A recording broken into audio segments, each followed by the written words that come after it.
अस्सलाम वालेकुम viewers. Angular JS course में खुश आमदीद। मैं हूँ आपका इंस्ट्रक्टर मोहम्मद सयाब और आज से हम स्टार्ट करने जा रहे हैं एंगुलर जेएस के कोर्स को, जिसमें हम एंगुलर जेएस को बेसिक से एडवांस लेवल तक सीखेंगे। ये इस कोर्स की इंट्रोडक्शन वीडियो है जिसमें हम एंगुलर जेएस के बारे में जानेंगे कि एंगुलर जेएस क्या है और इसे हम क्यों यूज़ करते हैं और इसके यूज़ करने से हमें क्या बेनिफिट्स मिल सकते हैं। तो angular JS, what is angular JS? Angular JS is a powerful JavaScript framework. Angular JS JavaScript का एक पावरफुल फ्रेमवर्क है, यानी ये कोई सेपरेट लैंग्वेज नहीं है, कोई अलग लैंग्वेज नहीं है, बल्कि ये जावास्क्रिप्ट लैंग्वेज के अंदर लिखे गए एक फ्रेमवर्क है। तो फ्रेमवर्क एक्चुअली, अगर इस वर्ड में आप कंफ्यूज हो रहे हैं तो मैं आपको बता देता हूँ। फ्रेमवर्क दरअसल लाइब्रेरीज़ के कलेक्शन होती है। लाइब्रेरीज़ के अंदर कुछ प्री डिफाइंड फंक्शंस होते हैं जिन्हें बनाया गया होता है यूज़र्स को, जो मतलब जो डेवलपर्स होते हैं उनको उनको आसानी फ़राम करने के लिए। तो प्री डिफाइंड फंक्शंस होते हैं जिन्हें हम सिर्फ कॉल करके वो फंक्शनलिटीज़ उससे हासिल कर सकते हैं।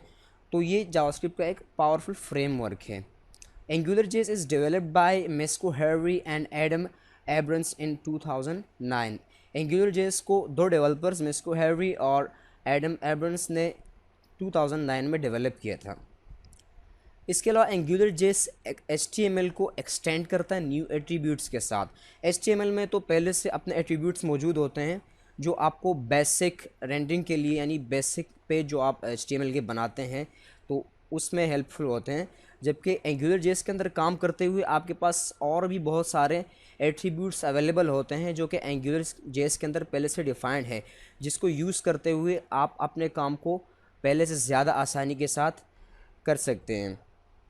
यानी जो कोड आप जावास्क्रिप्ट के अंदर लिखते हैं और उसके लिए आपको अपना बहुत सारा टाइम लगाना पड़ता है, तो उसको आप AngularJS के एट्रीब्यूट्स, जस्ट एट्रीब्यूट सेट करके आसानी के साथ परफॉर्म कर सकते हैं। इसके अलावा AngularJS को गूगल मेंटेन करता है, तो गूगल जैसी बड़ी कंपनी अगर किसी फ्रेमवर्क को मेंटेन करती है तो उससे आप उसकी इम्पोर्टेंस का अंदाज़ा लगा सकते हैं। इसके अलावा AngularJS को हम क्यों यूज़ करते हैं?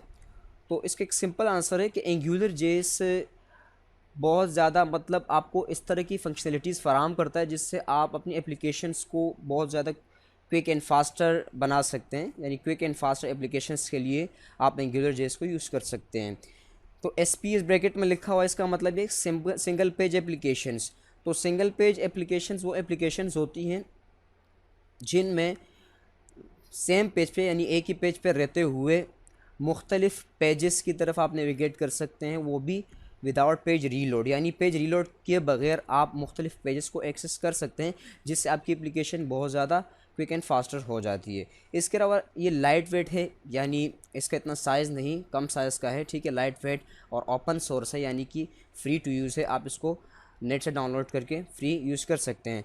इसके अलावा AngularJS की बहुत ज़्यादा लार्ज कम्युनिटी है, इससे ऑल अराउंड द वर्ल्ड बहुत सारे डेवलपर्स यूज़ करते हैं और इससे अपने बेनिफिट्स हासिल करते हैं, इससे अपने प्रोजेक्ट्स में यूज़ करते हैं। तो बेनिफिट्स की अगर हम बात करें तो AngularJS चूँकि एक फ्रेमवर्क है, ये आपको बहुत सारी फंक्शनलिटीज़ देता है। इसके अंदर पहले से पड़े हुए एट्रीब्यूट्स मौजूद हैं, फंक्शंस मौजूद हैं, जिसको एक्सेस करके आपका अपना मतलब जो टास्क आप कोर जावास्क्रिप्ट के अंदर परफॉर्म करते थे, बहुत टाइम आपका उसमें लगता था और आपको बहुत सारा कोड लिखना पड़ता था, तो उस चीज़ को आपको छुटकारा मिल जाता है AngularJS के अंदर, और आप इजीली जस्ट एट्रीब्यूट्स को यूज़ करके या थोड़ा सा कोड AngularJS का लेके, यानी जावास्क्रिप्ट का, लेकिन AngularJS के अंदर कुछ फंक्शंस हैं उनको कॉल करके आप इजीली वो टास्क परफॉर्म कर सकते हैं। तो इन चीज़ों को हम डिटेल में आगे डिस्कस करेंगे। इसके अलावा प्री रिक्विजिटीज़ इसके लिए ये हैं कि यानी आप अभी AngularJS का कोर्स स्टार्ट कर रहे हैं तो इसके लिए आपके पास HTML की बेसिक नॉलेज होनी चाहिए और जावास्क्रिप्ट की। चूँकि हम इस कोर्स के अंदर HTML, यानी HTML तो मस्ट है, इसके लिए आपको HTML आना चाहिए, और चूँकि जावास्क्रिप्ट का फ्रेमवर्क है तो जावास्क्रिप्ट की बेसिक नॉलेज भी आपको इसकी होनी चाहिए। तो अगर आप HTML या जावास्क्रिप्ट या फिर दोनों से अनअवेयर हैं, यानी आपको अवेयरनेस नहीं है, उससे आपने नहीं सीखा, तो आप पहले HTML और जावास्क्रिप्ट पे ट्यूटोरियल्स देख लें, उसे सीख लें, उसके बाद आप AngularJS पे आ सकते हैं। Thank you viewers. इंशाल्लाह नेक्स्ट वीडियो में मिलते हैं जिसमें हम AngularJS को डाउनलोड करना और इसे इम्प्लीमेंट करना सीखेंगे। तब तक के लिए अल्लाह हाफ़िज़, बाय बाय।